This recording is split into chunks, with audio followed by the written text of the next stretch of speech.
Welcome to Beyond the Brink, the show that explores global events that are pushing people to their limits and driving them to the brink of change. I'm your host, Kriste, and I'm here with my awesome and amazing co host, Melissa. Hi there. How are you?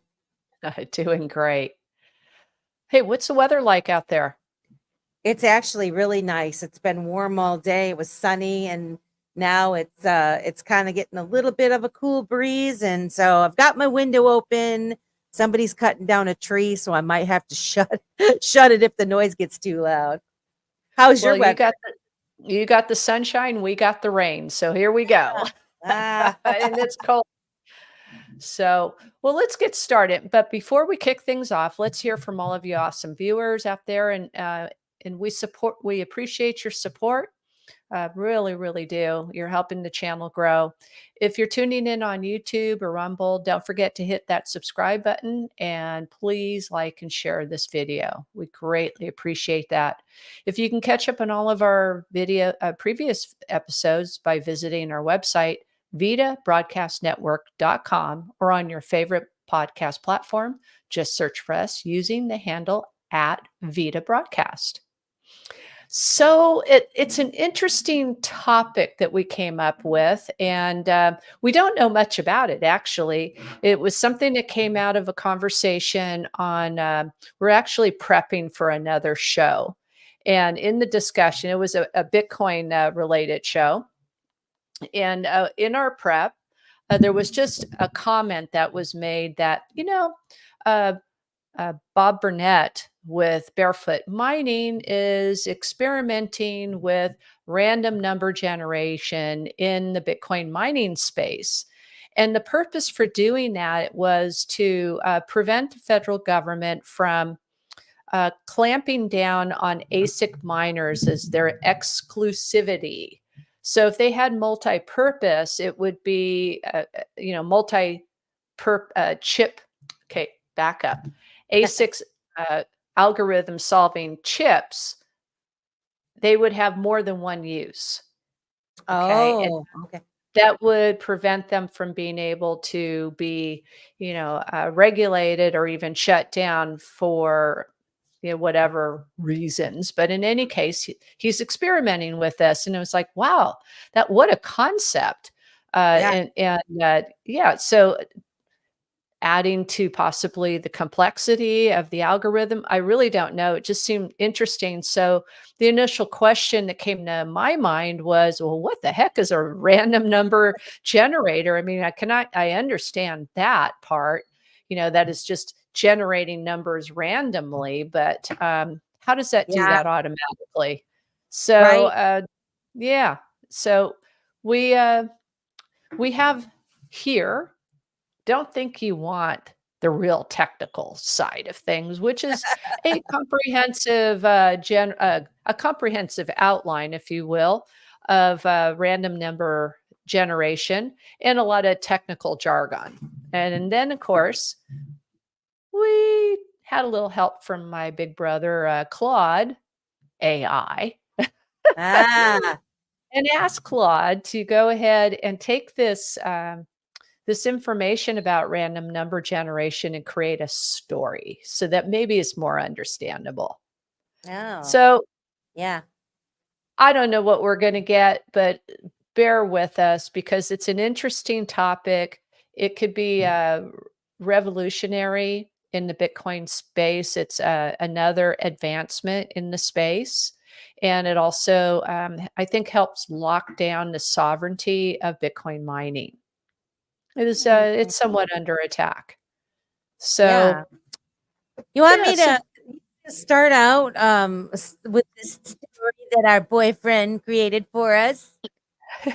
yeah, my friend Claude, our Frank, mutual boy, our mutual boy toy. Let's call it it's that way. it's funny. I was talking with Elizabeth, Alan Staples' wife today, and she has her own boyfriend that she is quite fond of. That's helping her write different legal stuff. Because she's a lawyer, and it's she's learning to train this tool.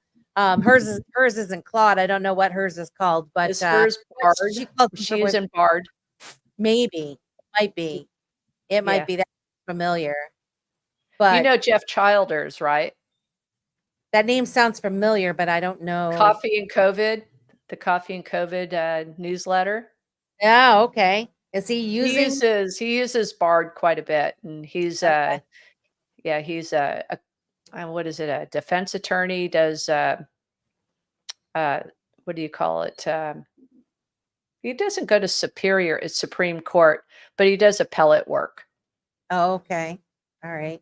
Yeah, I think it's an incredible tool. I do too, And yeah.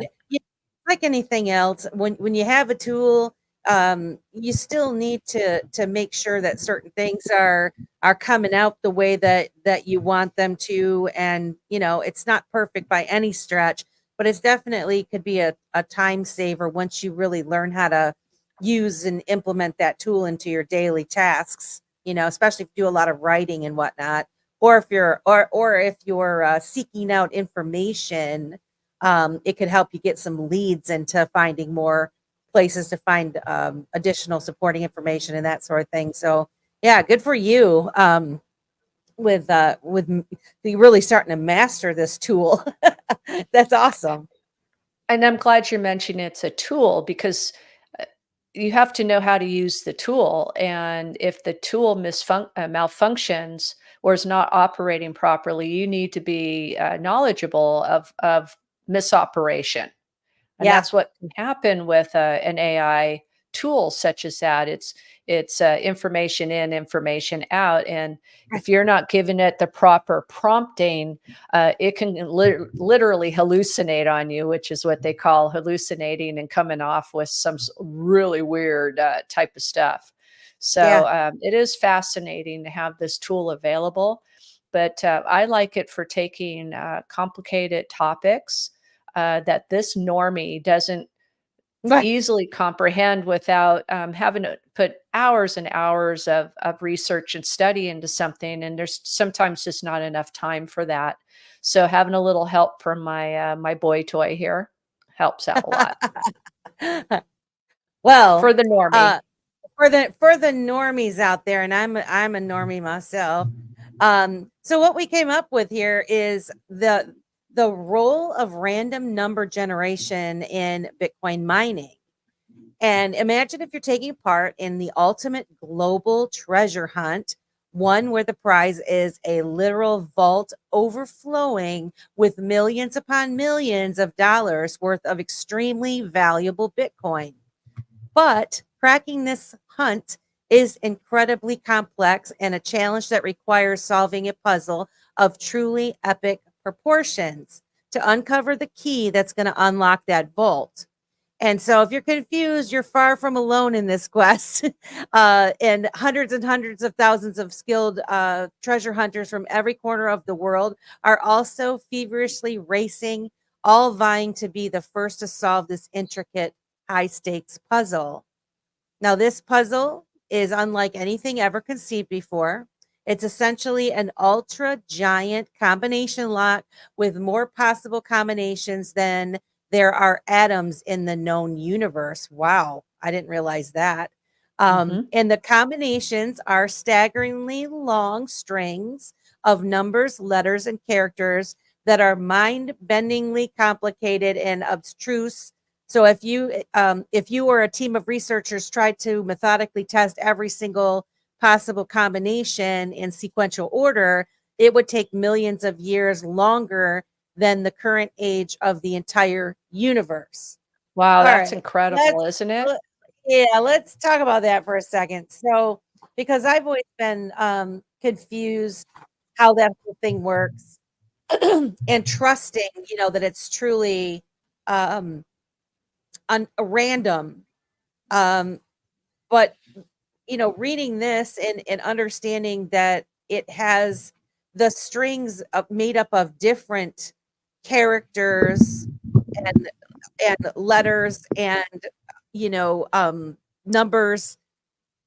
You can't, if each one of those are random, it would be very difficult to come up with the entire string, right? I mean, like, You would probably need at least a quantum type of computer, which is extremely expensive. and Mm. tasked for unraveling that type of randomness and testing every sequence. Um, I'm sure Yeah. it's possible, but it might shorten that period of time than the current age of the entire universe. I think it would help. I mean, that's and But this is one thing. If for someone like myself who doesn't I don't really understand it. I'm learning more every day about these sort of things. And so we definitely trust, somebody that does know these things, that this is something that can't be cracked without something like a quantum computer. But yes. by far it's much more secure and complicated than anything we've ever seen before, as far as I understand it. Well, it's important in Bitcoin mining as well, so that the miners have another functionality that makes the ASIC computers, which runs on the SHA-256 algorithm. So to add that layer of complication, again, the reason for doing this is to prevent the ASIC miner or the ASIC chips, because there will be other iterations down the road, I'm sure, from being outlawed in some sort of way for their exclusivity. Right now they are only just to solve a SHA-256 algorithm, period, end of story.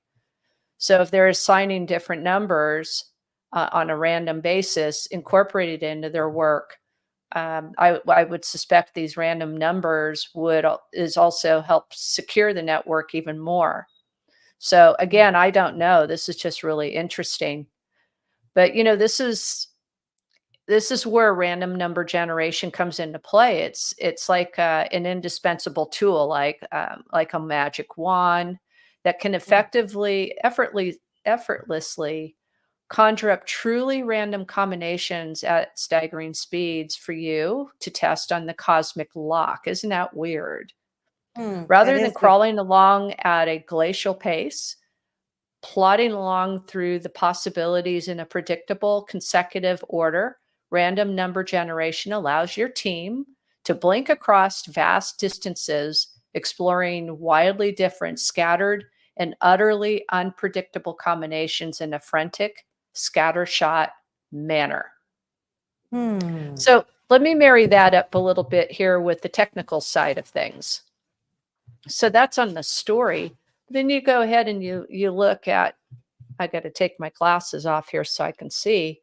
It says this is the actual definition is random number generation refers to the process of generating a sequence of numbers and values that lack any predictable pattern or correlation. So imagine that here it's in this soup, if you will, and you have a number of miners that are all working, and each and every one of them are creating these random numbers. I mean, and what is randomness really, right? Yeah. Yeah. Isn't that weird? Yeah. So So, randomness is mhm. oh, go ahead.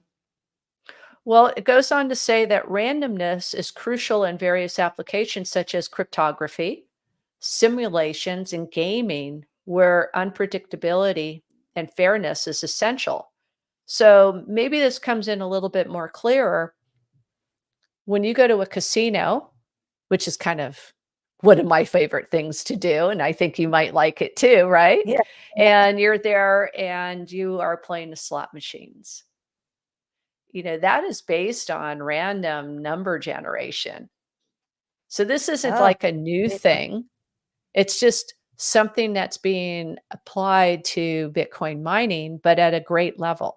I think that when you are combining numbers and letters and so forth, that might be, hex numbers. So you might Mm. have an A, B, C, D, E, F, G, and then a series of numbers, that goes up to, 0 to 9, right? And then they get randomized out. So you have this long string of numbers that might be, 24 to 36, maybe even longer. Who knows how long this number is? We were talking to the nuclear physicist or the nuclear engineer today, Faisal, and asked him about um, not in this particular topic. We wanted to ask on this topic, but what he made an offhanded comment about make your passwords at least 14 characters long because they're almost impossible to Good figure tip. out. Good tip, isn't Oh, it? So yeah. if you put this in the realm of random number generation, you would have to come up with a number of sequences to try to hit your password. And your password is also presumably set up with a combination of numbers, letters, and Numbers and symbols, characters. right? Yep. Yep. Letters and So symbols. hopefully that helps with I the mean, it does. understanding. It does. So if I understand it, these Bitcoin miners, when they're working to solve the puzzle, right? The algorithm, yes. The algorithm. But how does that tie into? How does that tie into these string of numbers that are being generated? So all right, I'm like going back to the beginning here. So you're taking part in this global treasure hunt, and there's a whole bunch of other people that have miners that are working to crack this complex challenge in order to uncover the key to unlock the vault, right? And Right. so now the puzzle, it's saying it's a giant combination lock with more possible combinations than there are atoms. Okay, so the combinations, strings, numbers, letters, whatever. So how does it decide which one is the winner? Like I guess that's what I don't know. So when it comes to, like, if it can't be cracked, how are the machines able to guess this random number to crack the code is what I want Good to know. question. I'm not so sure it's part of the solving the algorithm part. I believe Oh, that the number sequencing plays a vital role in ensuring the integrity and security of the of mining the process. gotcha. So, That so okay.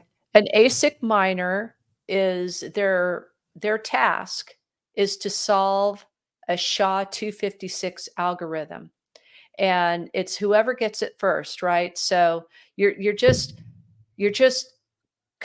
the algorithm isn't that difficult. There is increases in difficulty or less difficulty depending on how active the network is, right? And that difficulty is adjusted, like every 10 minutes or so. Okay. No, right, I did hear So, that. right. So that job in and of itself is being done, but I'm not sure. So anybody out there who knows about this, please Yeah, let let us us know. know. But I believe that the randomness of this number generation thing has to do with the miner itself. So that Mm, perhaps the miner itself is is protected in this process. So maybe it's like a lock. So if you have mm, an outside force trying to come in and right. attack the miner, So so the it's miners more are like a kinda naked security. right now, right? Yes, it's Yeah, kinda naked. it's So they're just solving algorithms, but if there's a number generator, like a password, if you will, for each yeah. and every miner, makes it pretty damn hard to get in. Mm-hmm.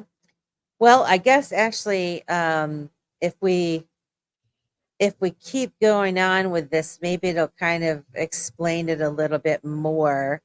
Um, because so it says why is this a genuine, provable, true to the core randomness so completely paramount in this global treasure hunt?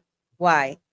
So imagine for a moment if the numbers are being generated followed any kind of subtle pattern repetition, or detectable sequence that could especially clever and determined hunter could decrypt and decipher, then that hunter would suddenly have an overwhelmingly game-breaking advantage, empowered to mathematically model and predict the future flow of combinations, letting them, you know, at the end of the day, know the final solution, right? Right. So that is the randomness, and randomness alone is what keeps this high stakes, big money hunt fair, equitable, and free of interference for all players across the globe. So, yeah. So because it is so random, the nobody can just come up with this on their own, because it is so complex that I guess as these, okay, I'm just talking out, I'm thinking this out, people. I don't know if I'm right, but I'm kind of having a slight eureka moment here. So if I understand it right, these miners are out there, they're all mining to solve this complex problem for these transactions that they're going to get awarded some Bitcoin. And because it's so complex, and you have it's this complex string of numbers and letters and characters and whatnot, that is so hard to, it's so random that any outsider that wants to try to infiltrate and cut to the head of the line and say that they solved the puzzle first to get the Bitcoin is too complicated. It would take them way too long to actually come up with the actual right answer. And the puzzles are solved usually like how long, you know, before they get, once the miners come up with the correct sequence, then the Bitcoin's issued, the transactions are posted to the ledger, right? And then they continue on with another. And so it stops the bad guys, so to speak, from jumping ahead of the line and actually being able to actually crack the code without going through the actual mining process. Does that sound close? I'm not sure. It sounds plausible. I'm like, I mean, well, let's add a little bit more to it and see if this fleshes that out. So Bitcoin mining involves miners attempting to find a valid nonce, Nonce, and that's a number used only once. Okay. That, when combined with the block data and hashed, produces a hash value lower than the target difficulty. Now, miners generate random nonces to attempt different combinations until they find a suitable one that meets the difficulty requirement. Effective random number generation allows miners to quickly iterate through nonces, increasing their chances of finding a valid block and being rewarded. Interesting. Interesting. That's what I said. Wow. So randomness alone is what keeps this high stakes big money hunt fair, equitable, and free of interference for all players. Yeah. Just like you were saying. Yeah. I mean, because the combinations are generated, would be generated in a way that's 100% unpredictable, with no patterns and no discernible order, that would completely nullify any attempt by the bad actors to cheat the system, which is, you know, that's kind of what I thought, what I was trying to say, really, that it prevents them from being able to cheat the system, and that randomness creates a provable level playing field, just like rolling an honest, unbiased, and unbingeable dice, where every roller has an equal chance, right? Like if you're playing the dice, it's not a weighted dice, right? Yeah, where I've never played dice, by the way. I mean, I played. You haven't played craps? No, I never have. I always say, maybe when I go to Vegas, because I am going to go to XRP Las Vegas maybe I will try that, but I probably won't because I don't do things that I'm not familiar with, and especially if I put my money on something, I'm like, but I've always wanted to try the craps table, but we'll see. Maybe one day. Maybe one day. Well, with fairness and, random number generation has to do with fairness and decentralization too. Mm. So if you look at that, random number generation ensures that the mining process remains fair and decentralized. If nonces were not randomly generated, certain miners could potentially predict or manipulate the nonce values, giving them an unfair advantage, which is what you were just articulating. Okay. Randomness levels the playing field, making it difficult for any single entity to gain an unfair advantage over the others. You get the brass ring, my friend. Which is what most of us are, worried about. And we want things to be decentralized. And the way that I understand Bitcoin is they really are decentralized. With I guess it's called a nonce. Then is that the same thing as a node? A nonce, a node. No, a nonce A no- is a number only used once. So, oh, number, yes, okay. yes. But Okay. I guess the miners are all across the world, that are mining these bitcoins, and because they're all using the same, they're all using these computers to compete and solve this complex math problem. They're all on the same level playing field, right? Because it's like, okay, go, everybody starts at the same time, or maybe even some come in later or whatever, they jump in, and their machines are trying to solve that calculation. And because of the complexity, it makes it so that bad guys can't bully their way in and cheat the system. The Yeah. only thing I would say is that the only thing I've wondered too with Bitcoin is because of the, like right now, until they get it where electricity isn't as expensive, or they have these new ways of creating energy through the miners and that sort of thing, to be self-sufficient. I worry sometimes when I think about the amount of money that it costs to be a miner itself, and the the places that could maybe have a whole bunch of miners, maybe where like you and I might be able to afford one, but somebody that has a lot of money could have like a whole plethora of them in their Awesome. property Yeah. or whatever, right? And so that, I guess, because they have more machines, then their odds are greater than my odd, right? Because they have more machines. Um, Sure. but each machine itself has the same odds of solving the complex math problem, right? I mean, If everything was all the same, if they all had the same type of miners, if you mhm, have a particular A6 miner, like a S19 over an S21, it's one's different. going to cost less to produce Bitcoin over something else, which will probably be more energy intense. But here's something else that you said, which was this is huge. When you're saying if we had more energy, okay, we don't have a shortage of energy.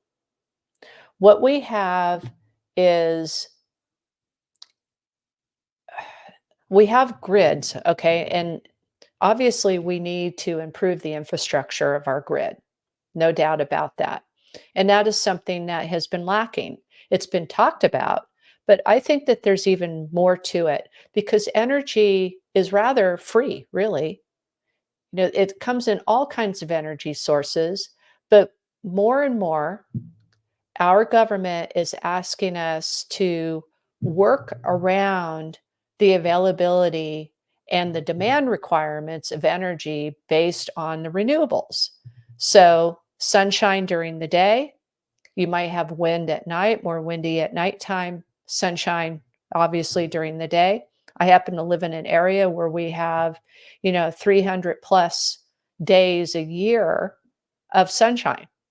So we're one of the greatest sunny areas, I believe in the world, maybe Wow. outside of Arizona, for Wow. sure in the country. So we don't have any shortage of solar. But what our state wants us to do is to say, you know what? Don't charge your electric cars in the evening, like between 7 and 8 or 7 to 9, because that's when everybody else is trying to do it. Can you charge your car during the day? Well, you're at work, most other people at work, and they have to drive. They have a commute. They're not Yeah. going to be able to just randomly charge the Charge their car. car. So the energy is not the problem. It's how we're allowed to use it. Mm. Think about wind. Wind, okay. So the renewable energy is renewable, okay? There's plenty of it. But how do we capture it and what are we going to do with that? Mm. So this is where Bitcoin miners come in handy and can stabilize the grid. So, I buy that whole notion that Jason Lowry says if we just stop making a big deal over energy and energy free for everybody, Yeah. mankind would just advance so much faster and there would be so much we would have other things to focus on besides what this.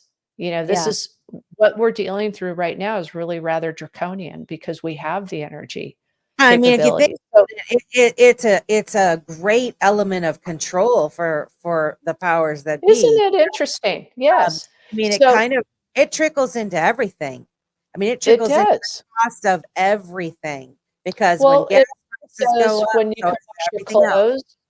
Yeah, when Yeah. you can wash your clothes, dry your clothes, when you're gonna cook, when you're not gonna cook. But you said something else, that let's say all of the miners get started at the same time. Well, theoretically, they can't. You've got miners all over the world, right? Which is what's supporting the network. So the beautiful thing about Bitcoin mining is that it's able to shut down like that. So if there's too much load on the grid, it can literally remove itself from operation, shut itself down. It doesn't have a need to wash clothes, cook food, or anything. So it doesn't have an emotional effect to it. It's like it's either on or it's off.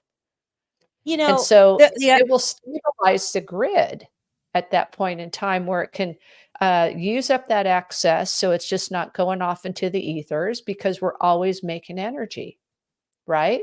That's what So I'm wondering, Bitcoin if you can, so if they are learning to use this wasted energy that, like how you're saying, like when people are wanting to charge their cars or do all these types of things, but there's probably a lot of energy that's just being wasted at certain times Mhm. of the day, right? That Yes. because because the way I understand it, they can only hold so much energy once it's captured, or I don't know.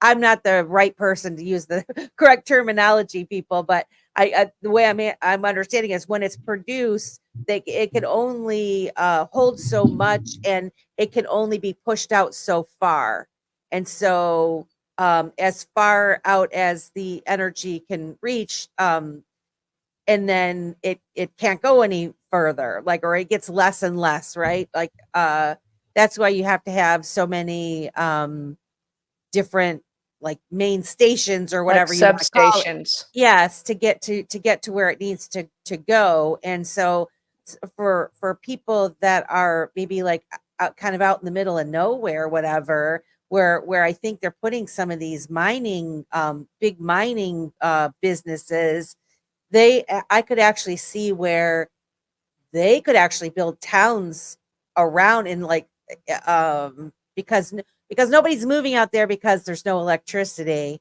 But with these Bitcoin miners, wherever they're going, I could see a towns kind of being there also, with because now you got electricity in that area. Well, they're And not the they're not the electricity generators. They're the electricity users. So if you're going to be in your hypothetical town, okay, without electricity, what energy sources are there? that can be turned into energy. So it might be solar, it might be hydro. Okay, with a little ingenuity, that can be converted into um, creating energy. And the issue is what do you do when that energy is too much for your grid? Okay, or it's not used. Okay, so you have energy that's being stranded or wasted away. Bitcoin will take that stranded energy, buy it very cost effectively, create revenue through the Bitcoin network through mining Bitcoin and or receiving transaction fees for securing the network. The the exhaust, if you will, from the Bitcoin miners becomes something that can then be harvested in some sort of way. So miners have a tendency to put off a lot of heat. So that heat can be uh, repurposed to maybe heat a building or to heat water. Heat water. Yeah, because you know what Yeah. Ryan tells me, what he always talks about, nuclear is like Yep. the most efficient. But he said it all boils down, you're boiling water. Right. You're boiling And water. And so pressurizing it. yeah, and then it does the, to get to, because you're getting it to spin. He tries to explain Right. these things to me. And so just what you were saying is because they get so hot, and of course that hot air, if that could be, I don't know, I'm thinking of it could be pressurized or something, I'm sure. Wouldn't that have enough force then to create something to spinning that would actually create energy? Well, I Even, think it you could. know, for heat, Let me give you yes. a real live let me give you a live example, a real live one. Okay, Okay? good, This is happening in New good, because I'm York. going crazy with my theories and my ideas. Well, it's great because this is how these solutions come about is to have these ideas, these curiosities. So in New York, there's a bathhouse owner who is heating all of the baths in his business with Bitcoin miners. Wow. Now, how does he do it? So there are several baths in this bathhouse. It's kind of cool. He thought about this before he got started. He has submerged his miners in in a solution that doesn't conduct energy, doesn't conduct electricity. So the miners can spin, okay, and they're warm, and it's creating warm water in the pool of where these miners are sitting. Wow. And that water is filtered through the building. I believe it's somewhat pressurized to take it up and around where it needs to go in the building and into the pools. And so he's heating his pools with the Bitcoin uh, water or the water that was Heated. warmed by the Bitcoin miners. That's So incredible. he's saving on costs to heat the water. Okay. He's mining Bitcoin. So he's making And money. yes. And And he's so it's making now money on his bathhouse. that's correct. And he's basically using it's kind of a net effect on the energy use because rather than um, using the energy to warm the water, he's Yeah. using the energy to make the Bitcoin. And the side effects, the exhaust is what's keep so he's getting a double dipper. Man, that's awesome. Isn't And that cool? smart. There It's are like, well, examples like how else that could you all do it? over the place.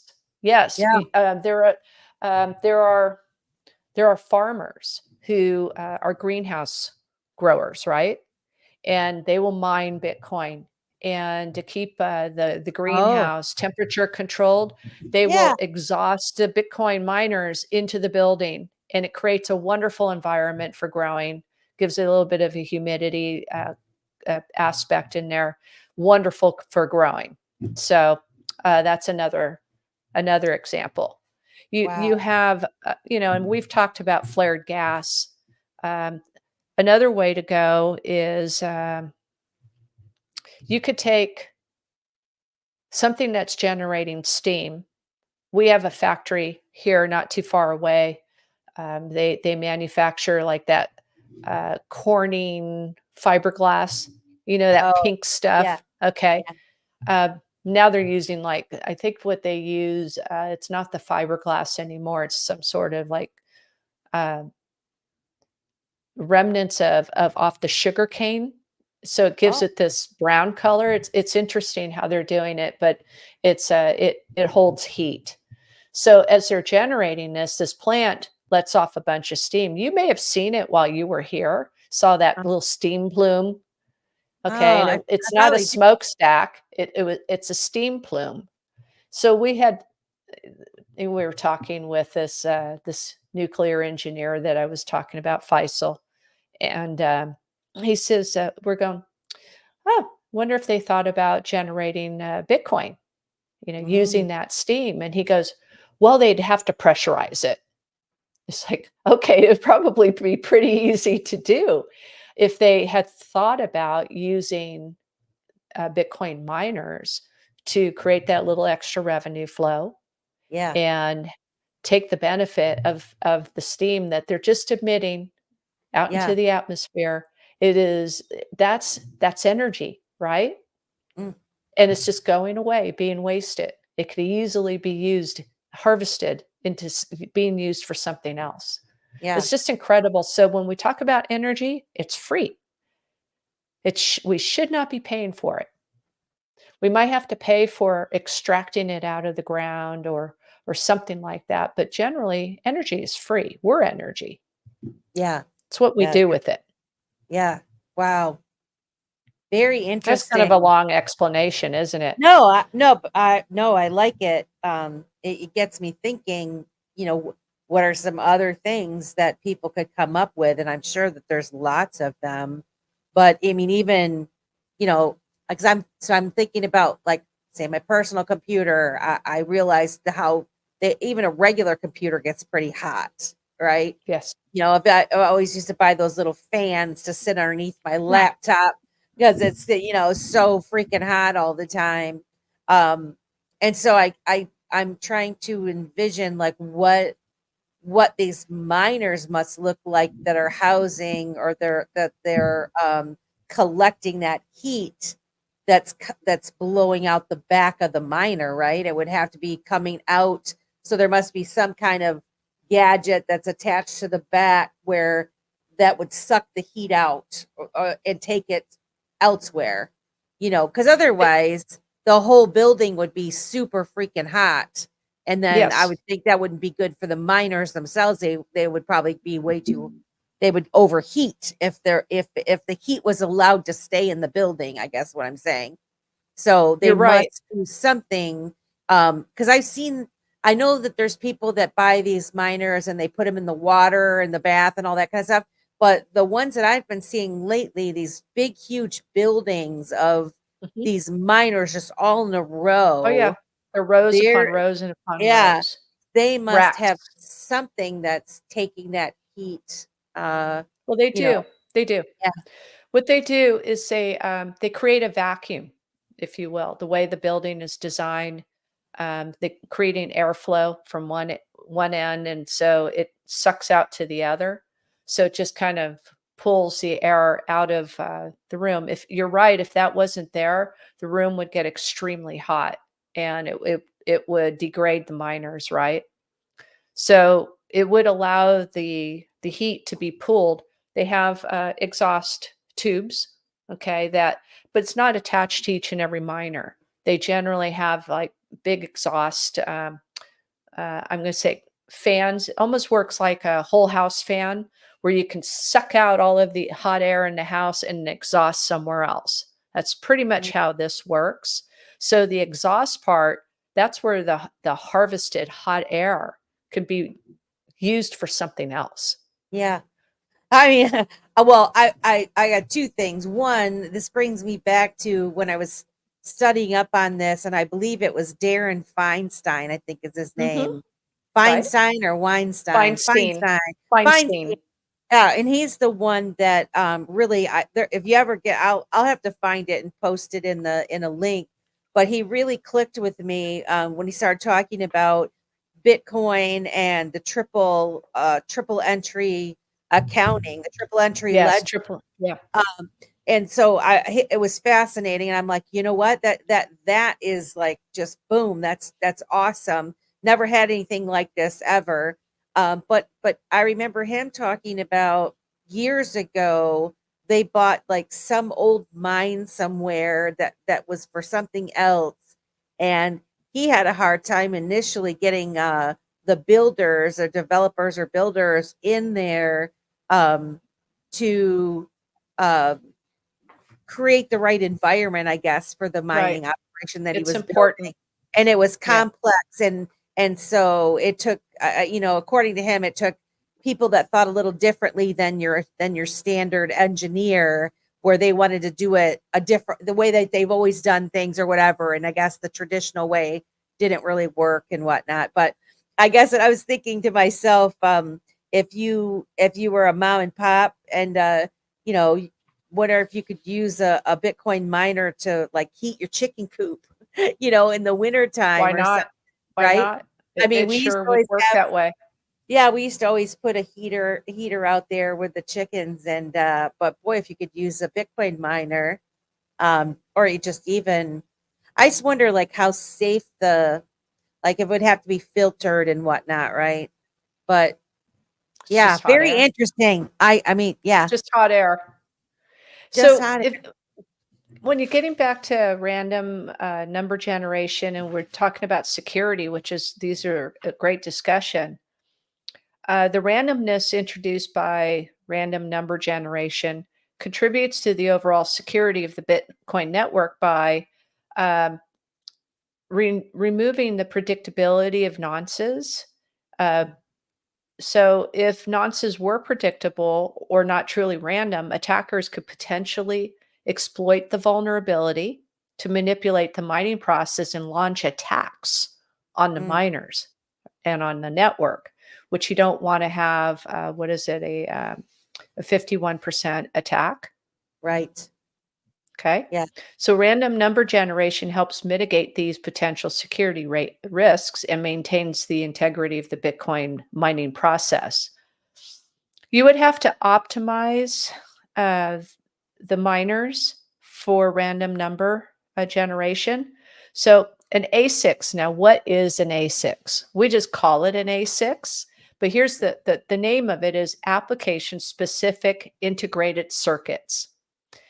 Mm, Whenever, if anybody's listened to Jason Lowry, he talks about what computers really are. It's an yeah. on-off switch.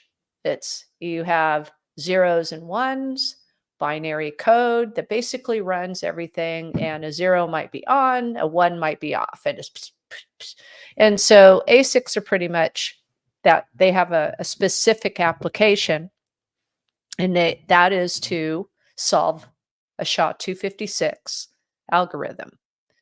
Um, Now, if you incorporate random number generations, it often optimizes the mining process, like what we talked about before.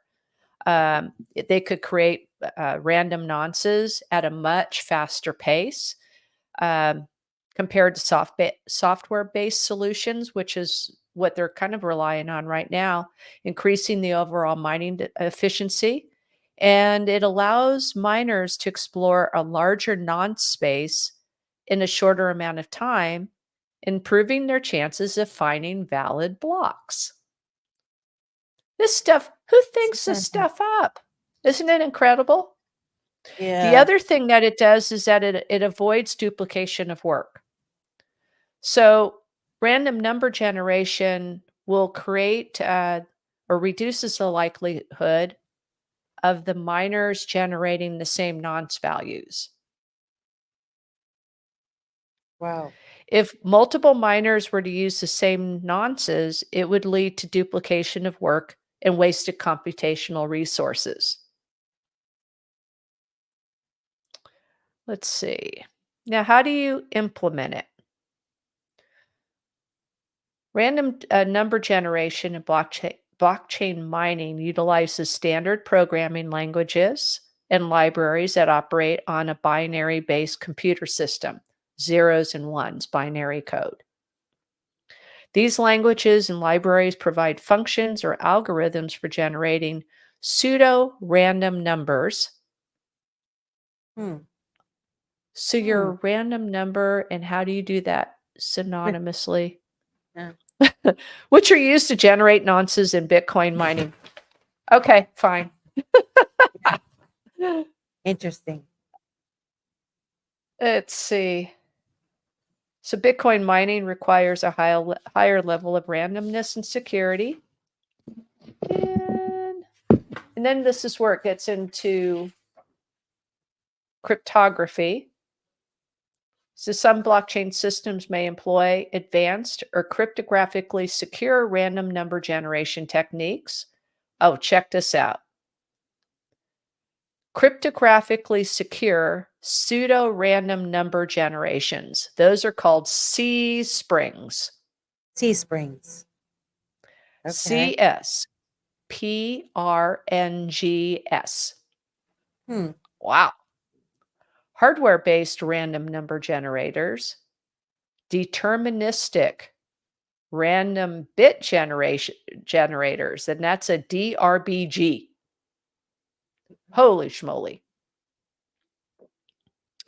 So these advanced techniques may use additional sources of entropy or specific algorithms to enhance the quality and security of the generated random numbers. This stuff is like, whoa. I mean, when we did our show on Bitcoin in 1 and the number 0, that was out there. That was out there, and you know, truth be told, I'm like, I don't remember every single thing I learned.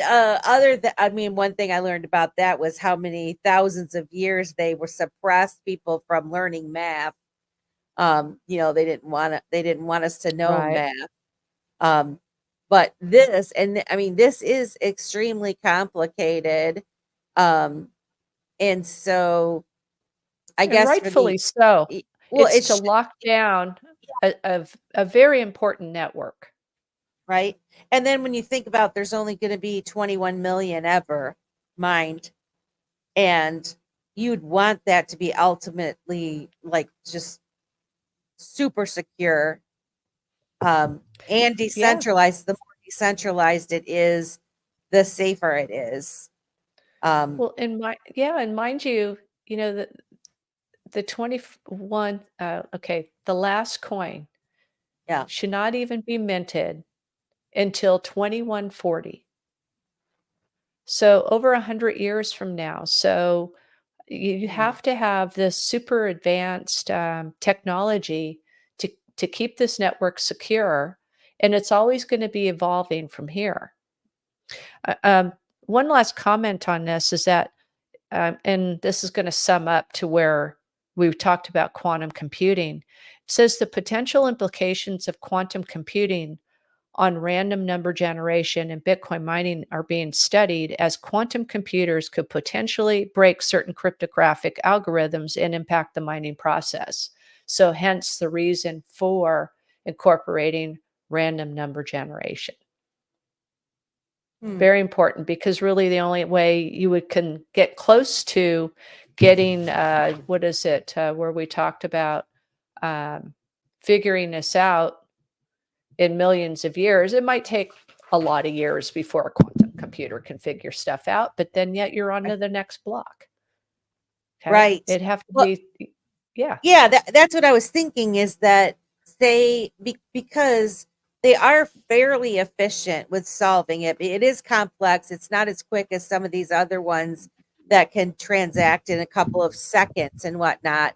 But if it ends up being what I think it's going to be, which is a big part of the future financial system and, store of value, and I'm trying to start to learn a little bit about like the money supply, the base, the MO.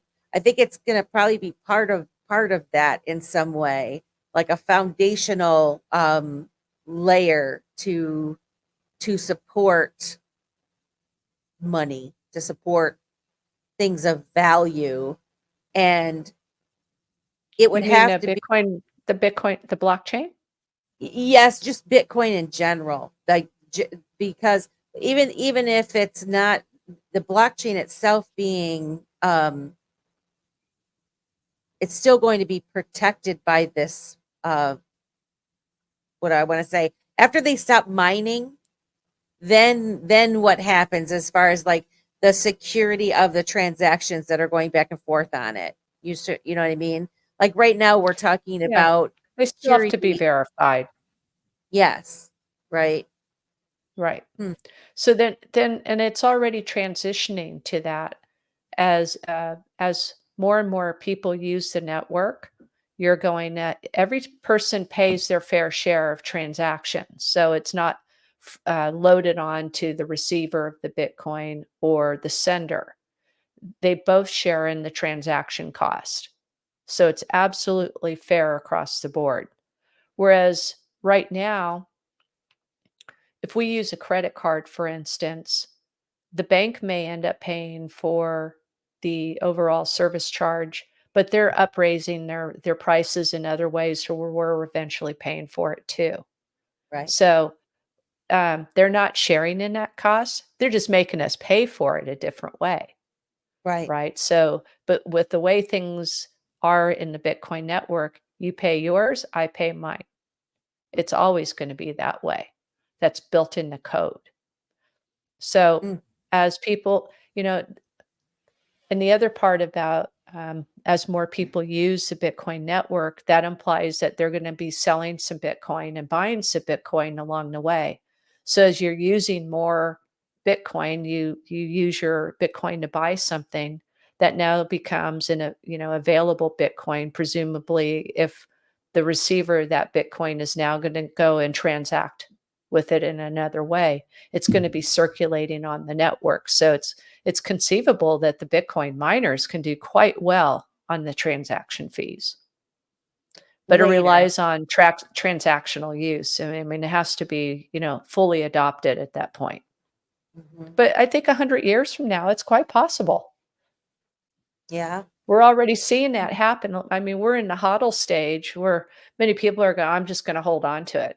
I'm just going to hold on to it. But what does that look like in the big scheme of things of 100 years or so? I mean, what does holding on to it mean? Is it, if you're a 30 something, are you going to hold on it until you're 60, 30 years? You're going to try to retire on it? Who knows what the value of it's going to be at that point, right? So you might decide, I might just sell some of my Bitcoin.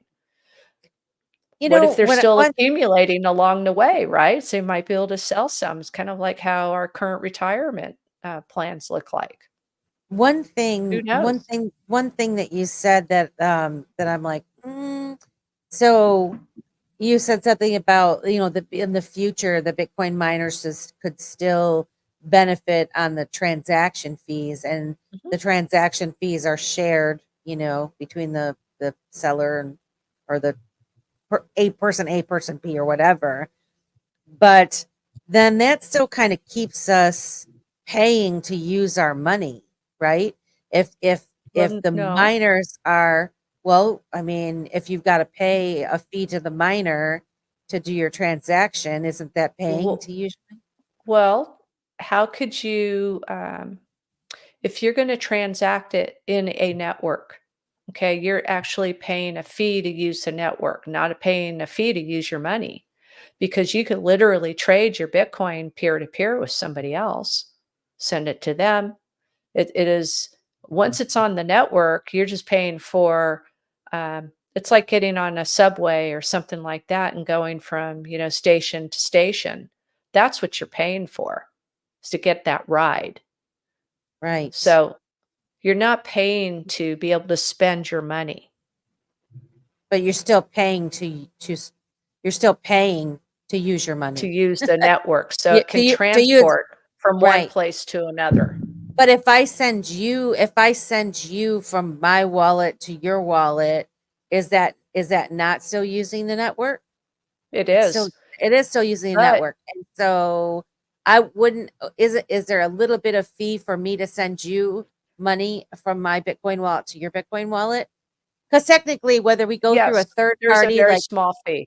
right, or whether, I'm sure as Bitcoin evolves, more and more, service providers or whatever that are going to help facilitate these transactions, right? Because somebody will facilitate them.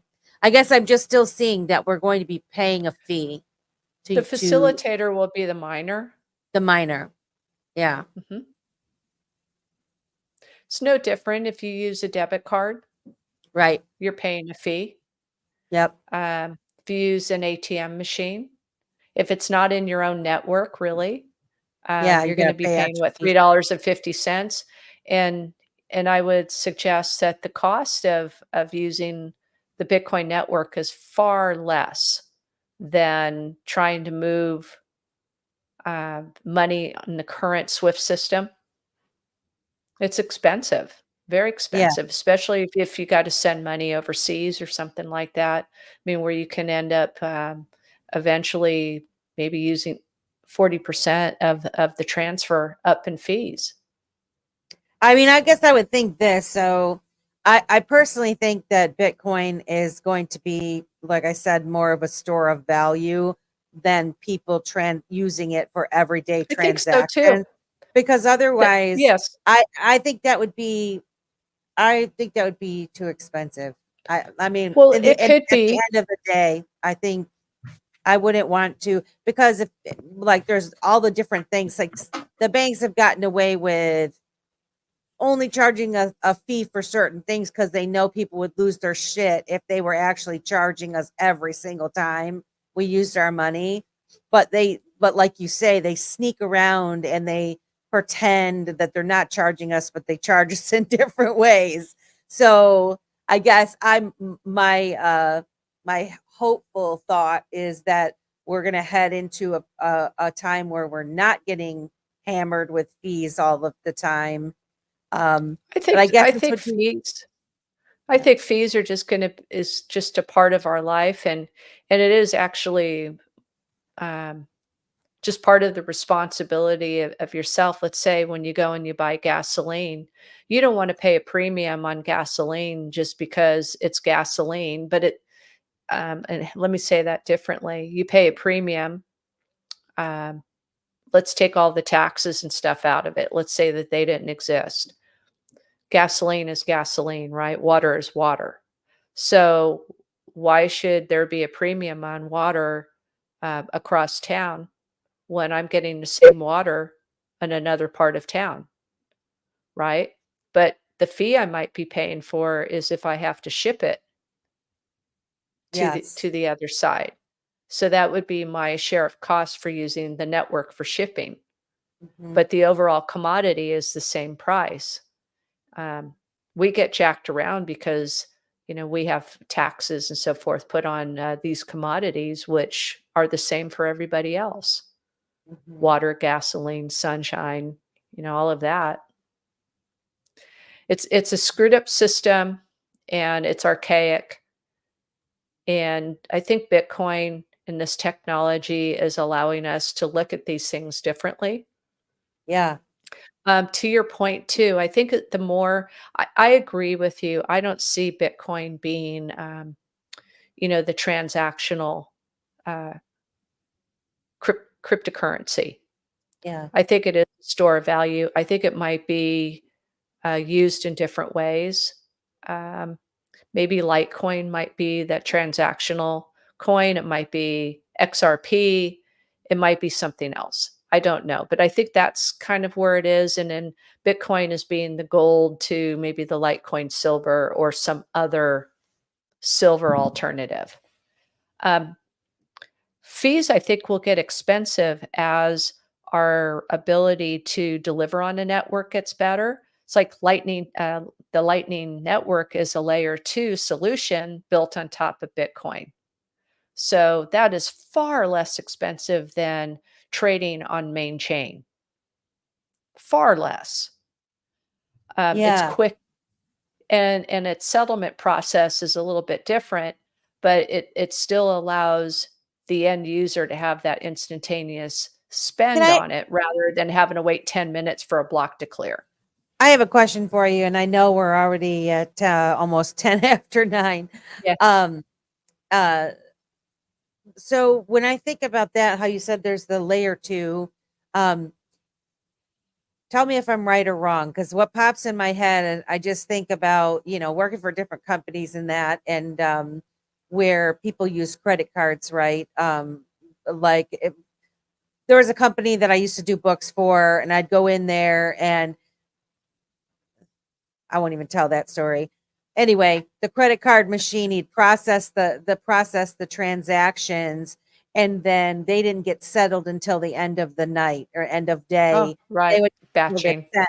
So I'm wondering if like the Litecoin network, or these other solutions, if it's a similar concept where they're able to transact quicker, and then it's together, and then they're sent on the main chain or whatever, to finalize the grouping.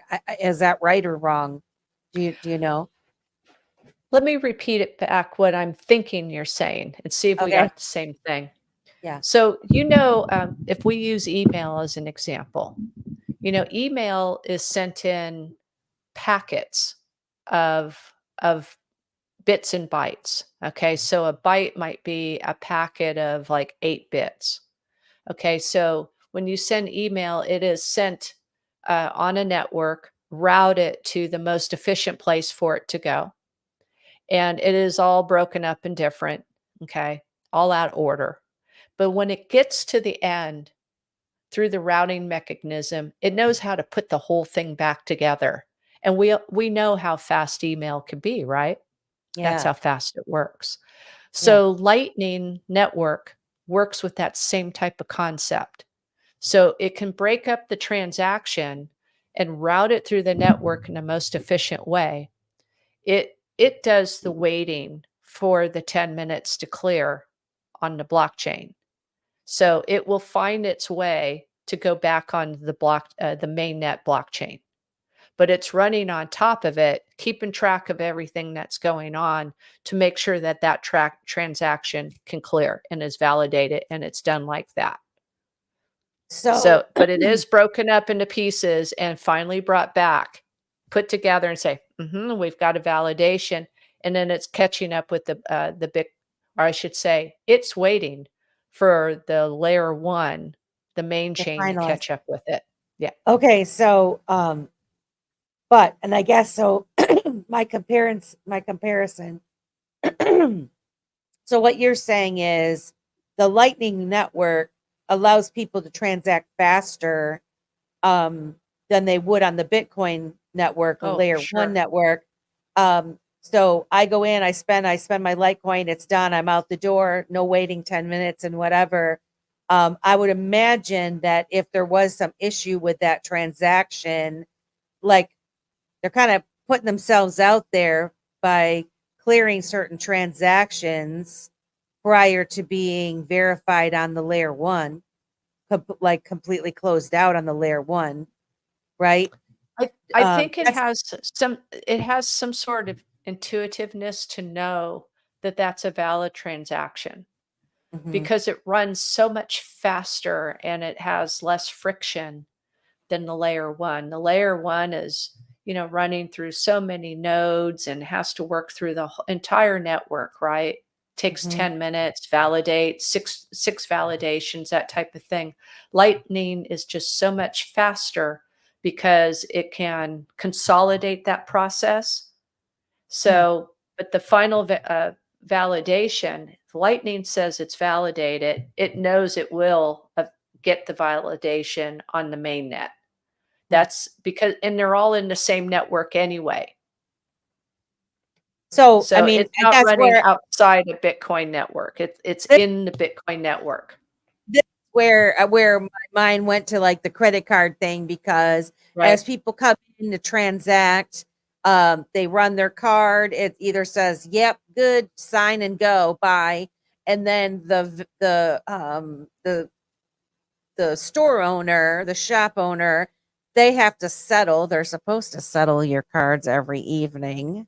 But sometimes when people get a bunch of returns in their auto parts store, they don't want to settle it, because then that means money got to come out of their bank. So that was some of the shenanigans that I dealt with. This Mm. guy didn't want to settle his credit card machine.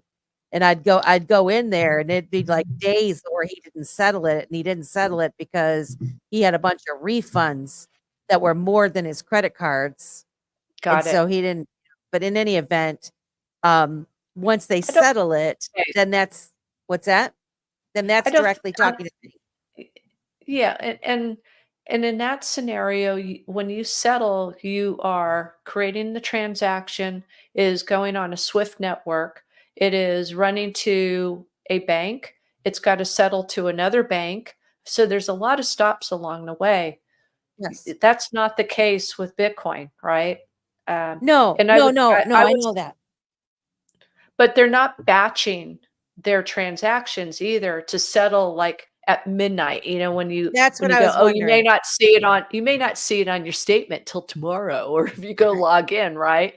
Because they batch at midnight. They cut things off, and that's when it's all processed and done and batched at one time, right? That's when, the current system that we have in banking settles all of these things. Yeah. So But you're the one right, if you have the merchant owner that needs to turn in the transactions, but no, there isn't, and there's an emotional attachment there if you think about it. There's a motivation for that automotive parts person to say, "Well, I don't have enough cash coming in to cover the refunds because I got crappy parts. So yeah, I'm just going to hold off and wait." When you have no emotions involved in this network, it doesn't matter. yeah. Well, And and it's this is a perfect example of why that's actually a better system than what we have now, yeah. because you wouldn't really be able to do that Now, in this system. I don't know, Melissa, I don't think I'm gonna be alive when one system is completely replacing the other one. There's gonna be a long time before we actually convert to a system of instantaneous transactions like that. I mean, we see it on our end, but it's just like what you just described. There's still a clearing that's happening after hours, right? And if we want to go see what it looks like on our banking, we've got to wait till the next day. Or if we do something on a Friday, we may not be able to see it until Tuesday morning, right? Because the central banks and all of that close over the weekend. Well, when you're on a blockchain network, let's say Bitcoin, XRP is the same way. It's 24/7, 365. There's settlements going all the time and it's instantaneous cross-border. There's not all of these multiple hops and stopovers along the way. So we're getting there. I'm willing to bet you that you will be alive when you see these instant settlements because Well, um they already exist, but as yeah, far as gosh, I hope I am. I we'll can't see. You will be. I We'll can see. I just think it's amazing. So, Yeah. We're I think we definitely ought to call heading. this a wrap Yep. because we're really going in the weeds with this. All right. Well, thank you guys for everyone for coming. You have any final thoughts, Kriste? Well, we'll have to come up with a rabbit hole discussion for the next one. I think we'll be able to accomplish that because we usually come up with some weird stuff. So this is good. Yeah. We thank you guys for stopping by the show, and hopefully we'll see you next week. If any the 20 of you guys that are watching, if you'd please share this out, like, share, and subscribe to our channels, we would really appreciate it. And we will see you guys next week. Have a good rest of your day.